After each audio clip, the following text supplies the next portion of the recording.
नमस्कार, मैं हूं आपके साथ में श्वेता गर्ग और आप देख रहे हैं 4TV न्यूज। अब वक्त हो चला है उत्तराखंड की खास खबरों का। पर उससे पहले एक नजर डालते हैं एक बड़ी खबर पर, जहां पर रायबरेली से जुड़ी बड़ी खबर आपको बता दें। जहां रायबरेली पहुंचे हैं राहुल गांधी, जहां नए प्रोजेक्ट्स का किया है उन्होंने उद्घाटन। जहां एटम इलेक्ट्रिक चार्जिंग स्टेशन का उन्होंने उद्घाटन किया है। दरअसल उत्तर प्रदेश के रायबरेली में लोकसभा में विपक्ष के नेता और कांग्रेस सांसद राहुल गांधी ने विसाखा इंडस्ट्रीज लिमिटेड कुदागंज में 2 megawatt atom solar roof plant और एटम इलेक्ट्रिक चार्जिंग स्टेशन का उद्घाटन किया है। इस वक्त की बड़ी खबर आपको रायबरेली से बताई जा रही है, जहां पर उत्तर प्रदेश के रायबरेली में लोकसभा में विपक्ष के नेता और कांग्रेस सांसद राहुल गांधी ने विसाखा इंडस्ट्रीज लिमिटेड कुदागंज में 2 megawatt atom solar roof plant और एटम इलेक्ट्रिक चार्जिंग स्टेशन का उद्घाटन किया है। इस वक्त की बड़ी खबर आपको बताई जा रही है।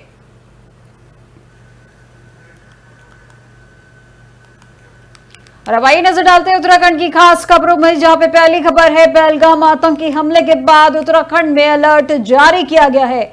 जब घुसपैठियों के खिलाफ सरकार का एक्शन जल्द, अवैध रूप से रह रहे घुसपैठियों को बाहर निकालेगी धामी सरकार। जब सीएम धामी ने घुसपैठियों के खिलाफ कार्रवाई के दिए हैं निर्देश। इस वक्त की बड़ी खबर आपको बताई जा रही है। पहलगाम आतंकी हमले के बाद उत्तराखंड में अलर्ट जारी किया गया है। जब घुसपैठियों के खिलाफ सरकार का एक्शन जल्द, अवैध रूप से रह रहे घुसपैठियों को बाहर निकालेगी धामी सरकार। जब सीएम धामी ने घुसपैठियों के खिलाफ कार्रवाई के दिए हैं निर्देश। इस वक्त की बड़ी खबर आपको देहरादून से बताई जा रही है। पहलगाम आतंकी हमले के बाद उत्तराखंड में अलर्ट जारी किया गया है। जब घुसपैठियों के खिलाफ सरकार का एक्शन जल्द, अवैध रूप से रह रहे घुसपैठियों को बाहर निकालेगी धामी सरकार। सीएम धामी ने घुसपैठियों के खिलाफ कार्रवाई के दिए हैं निर्देश। इस वक्त की बड़ी खबर आपको बताई जा रही है। पहलगाम हमले को लेकर लगातार शासन प्रशासन की तरफ से अलग अलग प्रतिक्रिया देखने को मिल रही है और इसी के चलते पहलगाम आतंकी हमले के बाद उत्तराखंड में भी अलर्ट जारी किया गया है। और इस खबर पर ज्यादा जानकारी के लिए हमारे साथ हमारे सहयोगी अजय पांडे लाइन पर जुड़ चुके हैं। तो अजय जी, जिस तरीके से पहलगाम हमले के बाद से सभी जगह पर लगभग अलर्ट जारी किया गया है, वहीं पर अब उत्तराखंड में भी अलर्ट जारी किया गया है, उसके संबंध में किस तरीके के निर्देश दिए गए हैं? देखिए श्वेता, पहलगाम हमले के बाद से ही उत्तराखंड में भी अलर्ट जारी किया गया है और जैसे ही इस घटना की जानकारी उत्तराखंड के अधिकारियों को मिली, उसके बाद से ही चेकिंग अभियान जगह जगह पर शुरू कर दिया गया था। और खास तौर पर जो उत्तराखंड सीमा से लगे हुए जितने भी क्षेत्र हैं उन क्षेत्रों में गहन तलाशी की प्रक्रिया शुरू कर दी गई थी। और यहाँ तक कि शहर के विभिन्न क्षेत्रों में इस समय अभियान के तहत ये सब काम चल रहा है। और खुद जो जिलों के एसएसपी हैं वो विभिन्न जगहों पर जा करके इन चेकिंग अभियान पे कई ऐसे पॉइंट्स हैं जहां पर पहुंच रहे हैं और वहां पर उस जगह पर जो चेकिंग चल रही है उसके बारे में पूरी जानकारी ले रहे हैं और अधिकारियों को निर्देश दे रहे हैं। देखिए, बहुत गंभीर घटना रही है, दुखद घटना रही है पहलगाम में, और उसके बाद से ही इस तरह के अभियान चलाए जा रहे हैं। और तमाम जगहों पर जो लोग निवासी हैं, विभिन्न बाहरी क्षेत्रों से जो लोग आकर के उत्तराखंड में रह रहे हैं, तो उनके भी वेरिफिकेशन का काम जो है वो चल रहा है। हालांकि जैसे किराएदार हैं या विभिन्न जगहों पर काम करने वाले लोग हैं, उनके वेरिफिकेशन का काम तो लंबे समय से चलता है, बीच बीच में वो रोक भी दिया जाता है। लेकिन जब इस तरह की घटना हुई है तो उसको लेकर के अब सरकार एक्शन मोड में है, अधिकारी इस समय काम कर रहे हैं और लगातार इस बात को लेकर के गंभीरता दिखाई जा रही है कि अब चार धाम यात्रा भी शुरू होने वाली है। और चार धाम यात्रा के दौरान अगर इस तरह की कहीं पर कोई घटना होती है तो उसकी जिम्मेदारी चूंकि शासन प्रशासन की है। जितने लोग आ रहे हैं उनकी सुरक्षा की व्यवस्था करना उनकी जिम्मेदारी शासन प्रशासन की है। तो ऐसे में पुलिस प्रशासन पूरी तरह से अलर्ट मोड में है। सेंट्रल से भी तमाम पुलिस फोर्सों को मंगाया गया है, यहाँ पर उनसे आग्रह किया गया है कि यहाँ पर भेजें, क्योंकि चारधाम यात्रा के दौरान देश विदेश से लाखों की तादाद में लोग आएंगे, तो उनकी सुरक्षा व्यवस्था कैसे की जाए। और देखिए श्वेता, चूंकि पहाड़ी राज्य है, यहाँ पर कई तरह की ऐसी घटनाएं घट सकती हैं जिनको लेकर के पहले से ही प्रशासनिक अमला अलर्ट रहता है। लेकिन चूंकि अभी एक बड़ा आतंकवादी घटना देश में हुआ है, तो उसके बाद से पूरी तरह से सजगता के साथ इस समय प्रशासन की ओर से काम किया जा रहा है। जी अजय जी, इसी के साथ सीएम धामी ने फेक न्यूज को लेकर भी एक तरीके के निर्देश जारी किए गए हैं। उन फेक न्यूज पर किस तरीके से निगरानी की जा रही है, किस तरीके के निर्देश दिए गए हैं? देखिए, तमाम जगहों पर सोशल मीडिया के जरिए आधी अधूरी जानकारी होने की वजह से लोग एक सूचना दूसरी जगह पर फॉरवर्ड करते रहते हैं और तमाम जगहों पर ये फेक न्यूज प्रचारित और प्रसारित होते हैं। तो ऐसे में मुख्यमंत्री पुष्कर सिंह धामी ने अधिकारियों के साथ बैठक करके उनको निर्देश दिए हैं कि जो लोग फेक न्यूज को लेकर के दोषी पाए जाते हैं या जो लोग इस तरह के समाचारों का प्रकाशन करते हैं तो उनके खिलाफ कार्रवाई की जाए, क्योंकि सोशल मीडिया उतना विश्वसनीय नहीं रहा है जिस तरह से लोग एक दूसरे को के ऊपर भरोसा करके उस खबर को प्रसारित करते हैं, उन घटनाओं के बारे में लोग जानकारी देते हैं। तो अब ऐसे में प्रशासन की ओर से, शासन की ओर से ऐसे लोगों पर सख्त कार्रवाई की जाए और मुख्यमंत्री पुष्कर सिंह धामी ने सख्त लहजे में अधिकारियों को निर्देश दिए हैं कि चाहे कोई भी हो, कहीं भी कोई व्यक्ति हो, अगर इस तरह से दुष्प्रचार करता हुआ पाया जाता है या लोगों को भड़काने का काम करता है तो उनके खिलाफ सख्त एक्शन लिया जाए। और कई जगहों पर इस तरह की कार्रवाई भी प्रशासन की ओर से की जा रही है कि जो लोग फेक न्यूज प्रसारित और प्रसारित कर रहे हैं तो उनके खिलाफ इस तरह की कार्रवाई हो।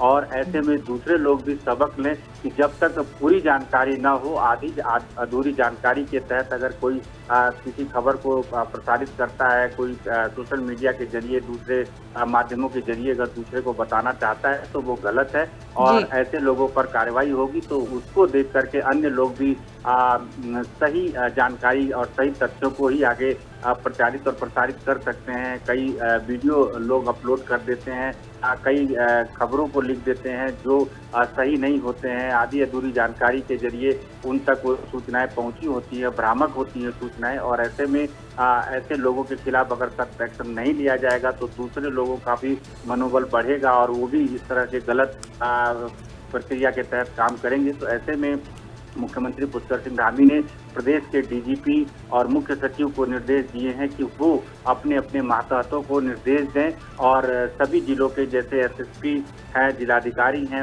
वो लोग अपने निर्देश दे रहे हैं अपने अधिकारियों को कि वो सख्ती के साथ पेश आए ऐसे लोगों के खिलाफ। और जैसे ही अगर इस तरह की चीजें होती हैं इनकी मॉनिटरिंग की जाए कि तमाम जगह पर लोग ऐसे भ्रामक सूचनाओं को प्रसारित और प्रचारित करते हैं तो इस तरह से पुलिस प्रशासन की जो टीम है वो काम कर रही है, जिला प्रशासन की जो टीम है वो काम कर रही है और सभी चीजों पर निगरानी बरती जा रही है। और कोई भी सूचना अगर उन तक जानकारी पहुंच रही है तो वो उस पर निगरानी बरतते हुए उस पर कार्रवाई कर रहे हैं और जो लोग भी इसमें दोषी पाए जा रहे हैं उनके खिलाफ सख्त एक्शन भी लिया जा रहा है। जी बहुत बहुत शुक्रिया अजय जी हमारे साथ इस खबर पर जुड़ने के लिए। तो इतने बारे ब्यूरो चीफ अजय पांडे जिन्होंने बताया कि पहलगाम आतंकी हमले के बाद उत्तराखंड में अलर्ट जारी किया गया है।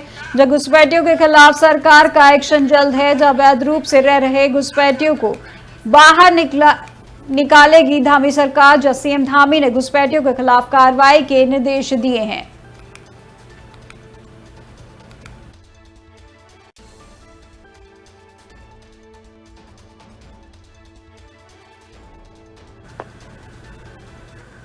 और अब अगली खबर देहरादून से है, जहाँ चारधाम यात्रा से पहले धामी सरकार की बड़ी सौगात। जब प्रदेश के अस्पतालों को मिले हैं 45 विशेषज्ञ डॉक्टर। जहाँ उत्तराखंड में स्वास्थ्य सेवाओं को मिली है नई उड़ान। जहां भी यात्रियों और स्थानीय जनता को मिलेगा प्रभावी उपचार। जब विशेषज्ञ चिकित्सकों को स्वास्थ्य केंद्रों में किया गया है तैनात। जहां सर्जरी, स्त्री एवं प्रसूति रोग जैसे विभागों को दिए गए हैं डॉक्टर।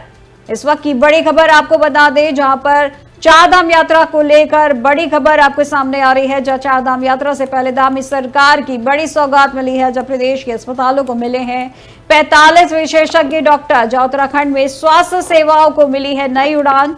जहां चारधाम यात्रियों और स्थानीय जनता को मिलेगा प्रभावी उपचार। उसी के साथ विशेषज्ञ चिकित्सकों को स्वास्थ्य केंद्रों में किया गया है तैनात। जहां सर्जरी, स्त्री और प्रसूति रोग एनेस्थीसिया विभाग के डॉक्टर शामिल किया गया है। और इस खबर पर ज्यादा जानकारी के लिए हमारे bureau chief Ajay Pandey line पर जुड़ चुके हैं। तो अजय जी, जिस तरीके से चारधाम यात्रा से पहले धामी सरकार की जो सौगात मिली है डॉक्टरों की, उसके संबंध में क्या कुछ जानकारी मिल पा रही है?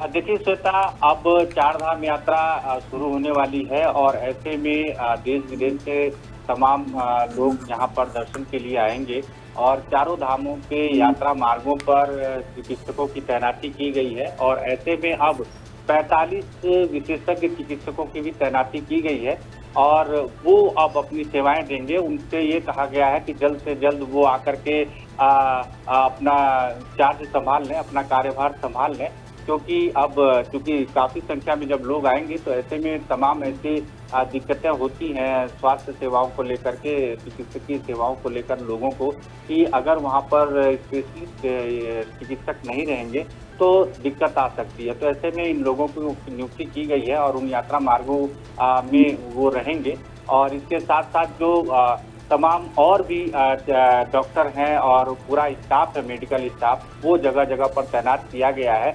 ऋषिकेश से लेकर के गंगोत्री, यमुनोत्री, केदारनाथ और बद्रीनाथ धाम के चारों तरफ हर जगह पर ये विशेषज्ञ चिकित्सक भी रहेंगे और इसके साथ साथ जो पूरी टीम चिकित्सक की है वो सारी तैनात की गई है और लोगों से ये भी अपील की जा रही है कि जो लोग यहाँ पर आए वो मेडिकल हिस्ट्री के साथ आए। अगर किसी को कोई किसी तरह की दिक्कत है तो वो डॉक्टरों से जरूर बात बताएं, क्योंकि पहाड़ी राज्य है, पहाड़ी मार्ग हैं और ऐसे में सामान्य स्थिति नहीं रहती है। बहुत से ऐसे लोग हैं जिनको दिक्कत पहले से रहती है, इन मार्गों पर वो नहीं चल सकते, इन क्षेत्रों में नहीं जा सकते हैं, लेकिन वो दर्शन करने के उद्देश्य से आते हैं और तमाम तरह की जो क्योंकि पहले से गंभीर बीमारी रहती है तो अन्य बीमारियों की चपेट में भी आ जाते हैं। तो ऐसे में अगर ये स्पेशलिस्ट डॉक्टर रहेंगे वहाँ पर मौके पर तो उन तक जब कोई मरीज पहुंचेगा तो वो तेजी से उनका उपचार करेंगे, उनको स्वस्थ करेंगे और वो चारों धामों के दर्शन करके फिर वो वापस जा सकते हैं। तो ऐसे में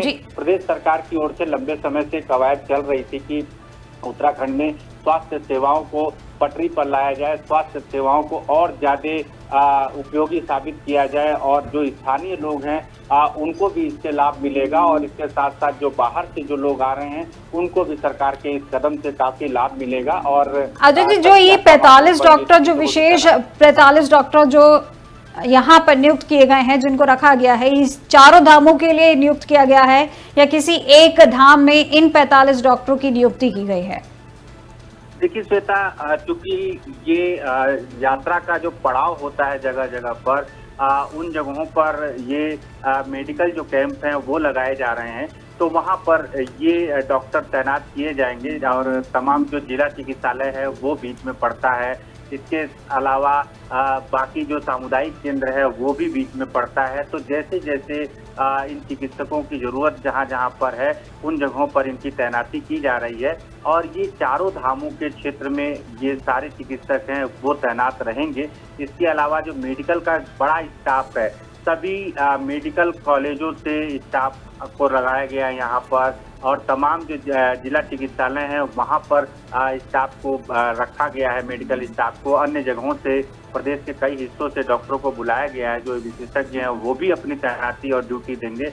इसके अलावा इन 45 लोगों को भी यहाँ पर नियुक्त किया गया है। तो ये चारों धामों का जो क्षेत्र है, इन सभी जगहों के लिए इनकी उपलब्धता को निर्धारित किया गया है और इनसे यही सरकार की ओर से अपील की गई है कि वो जल्द से जल्द आकर के अपना ज्वाइनिंग ले लें, अपना कार्यभार ग्रहण कर लें, ताकि अब काफी संख्या में जब तीर्थयात्री एक साथ यहाँ पर पहुंचेंगे तो उनको किसी तरह की दिक्कत न हो और स्वास्थ्य सेवाओं का बेहतर यहाँ पर प्रदर्शन रहे, बेहतर स्थिति रहे और जो लोग यहाँ तीर्थयात्री बन करके आ रहे हैं वो एक सकारात्मक संदेश लेकर के जाएं, ताकि उत्तराखंड में स्वास्थ्य के क्षेत्र में प्रदेश सरकार की ओर से प्रगति काफी अच्छी है और लोगों का काफी देखभाल किया जा रहा है और उनको स्वस्थ करके ही उत्तराखंड से वापस भेजा जा रहा है। जी, बहुत बहुत शुक्रिया अजय जी हमारे साथ इस खबर में जुड़ने के लिए। ये थे हमारे ब्यूरो चीफ अजय पांडे, जिन्होंने बताया कि चार धाम यात्रा से पहले धामी सरकार की बड़ी सौगात मिली है, जिसमें प्रदेश के अस्पतालों को मिले हैं 45 विशेषज्ञ डॉक्टर, जो उत्तराखंड में स्वास्थ्य सेवाओं को मिलेगी नई उड़ान, जो चार धाम यात्रियों और स्थानीय जनता को मिलेगा प्रभावी उपचार। इसमें विशेषज्ञ चिकित्सकों को स्वास्थ्य केंद्रों में तैनात किया गया है, जिसमें सर्जरी, स्त्री एवं प्रसूति रोग, एनेस्थीसिया जैसे विभागों के डॉक्टर शामिल किए गए हैं।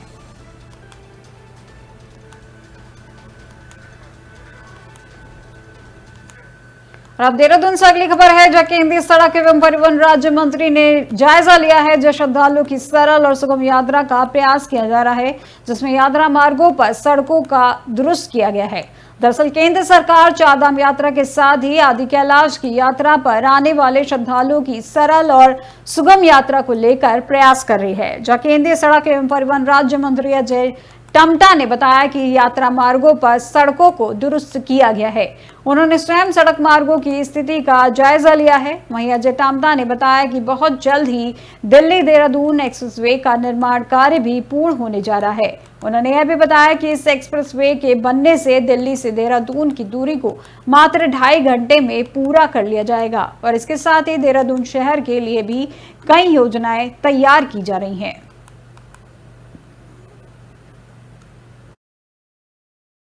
के लिए लगातार माननीय मुख्यमंत्री जी की मॉनिटरिंग हो रही है और हम सब लोग भी देख रहे हैं। ये बड़ा सौभाग्य क्षेत्र है कि हम सबको चार धाम ऐसे तीर्थ स्थान देवभूमि में देश दुनिया के सारे तीर्थयात्री आते हैं और सौभाग्यवान हैं वो लोग जो सब दर्शन कर पाते हैं।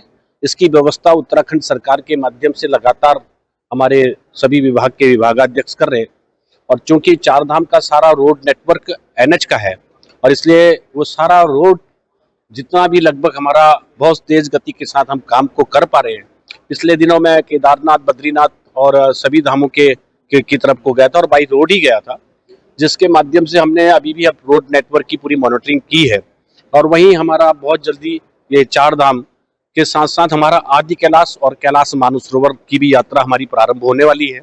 यह शुभ संकेत है कि बड़े लंबे समय से भगवान कैलाश मानसरोवर के दर्शन करने के लिए लोग जाना चाहते थे, तो कोविड के कारण से वो यात्रा प्रतिबंधित रही। अब वो यात्रा पुनः संचालित हो रही है